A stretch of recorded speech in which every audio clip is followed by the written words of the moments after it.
that happened fairly recently where the police inspectors didn't come around for 2 days after the robbery. And then they sent over a couple of goons in plain clothes. Real goons. And, they sort of shuffled around and looked at things and went off. They don't give a damn. Because they've got too much to do.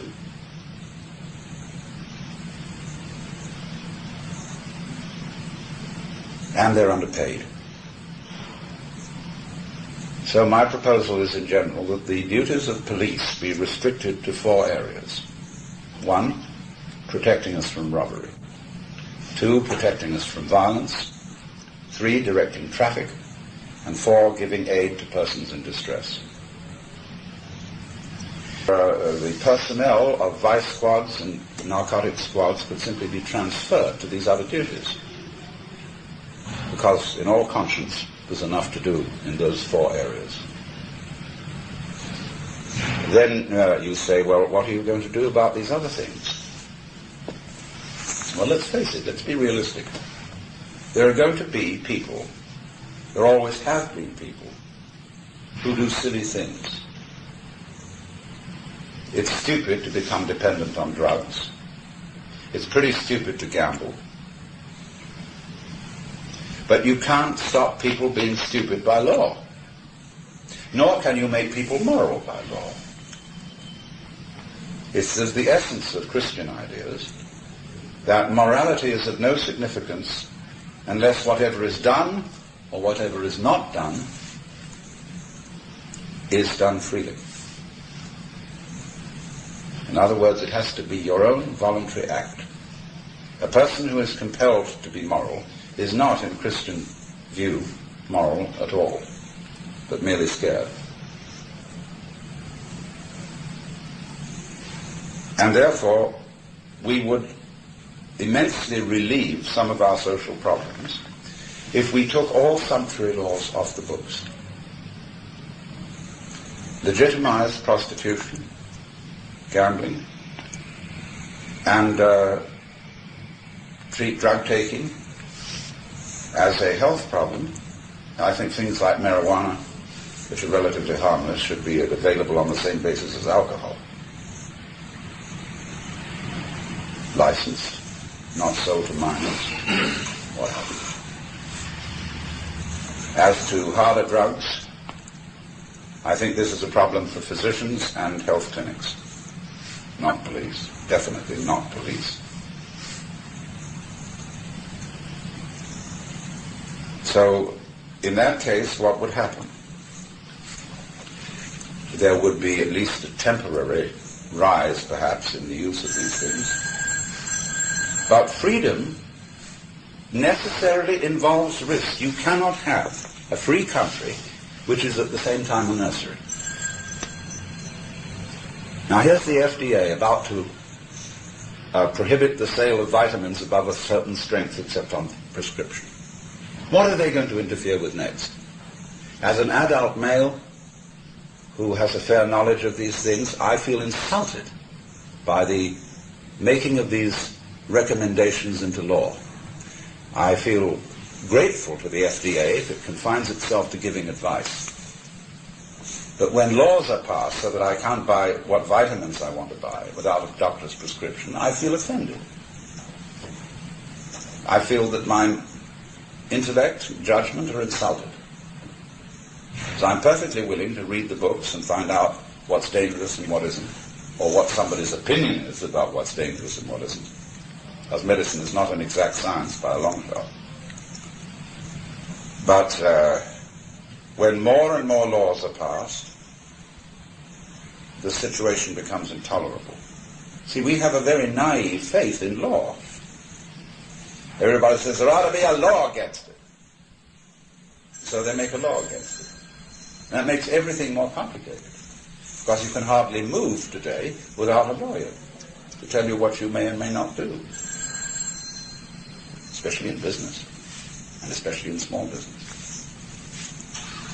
So we are surrounded with law, and surrounded with officers and officials who are acting supposedly for our own good, but actually acting for their own good, because it's their job. Now, if we took sumptuary laws off the books, we would empty the jails by at least a third of their population. The jails are jam full of people who ought not to be in jail at all, because they're in there for sin as distinct from crime. And they don't feel guilty, and therefore they resent being in prison. And the state of imprisonment merely confirms them in their hatred of society. In California, we're supposed to have the very best jails in the country. Places like Vacaville and San Quentin are supposed to be real far out. They are unbelievably dreadful, because they're a Kafkaesque situation with people in there on 1 to 10-year sentences. And you know we'll let you out if you show signs of improvement. And nobody knows what they're supposed to do. What is showing a sign of improvement? And will the probation officers consider that I'm merely showing signs of improvement as a pretense in order to get out, so that I can recommence the life of crime? And these then psychiatrists and probation officers have very subjective judgments about whether the person is faking or not. So these inmates are in the frightful position of total uncertainty as to how long they will be in there. Don't forget, too, that in the United States, prison means a lot more than being out of harm's way so that you won't harm society. It means sexual deprivation. It means the lousiest diet imaginable. And it is, all penologists pretty much agree that our prisons are schools for crime and sodomy. So when you put the rather sensitive people who tend to become addicts in these institutions, you create an abomination. And there's no answer, and it merely increases the enemies of society.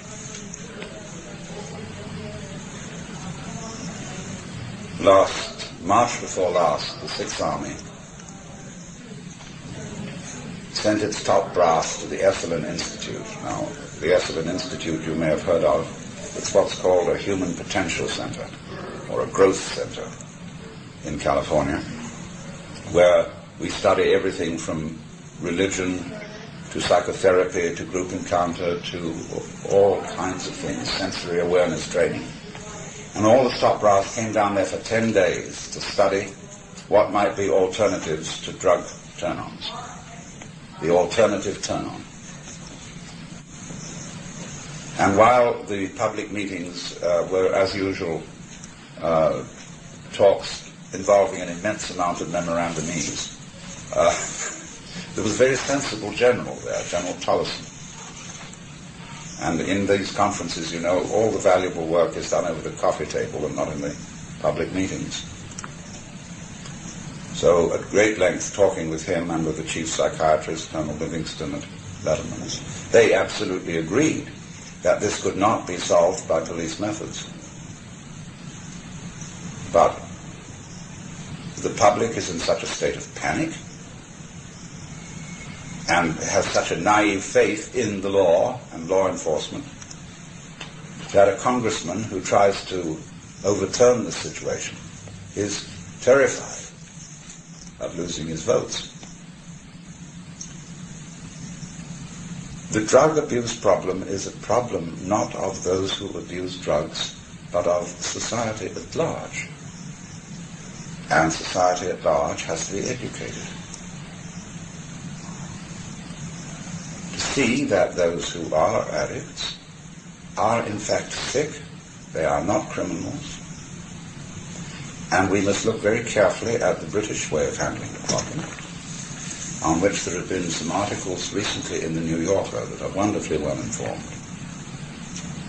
showing that their problem is nothing compared to ours.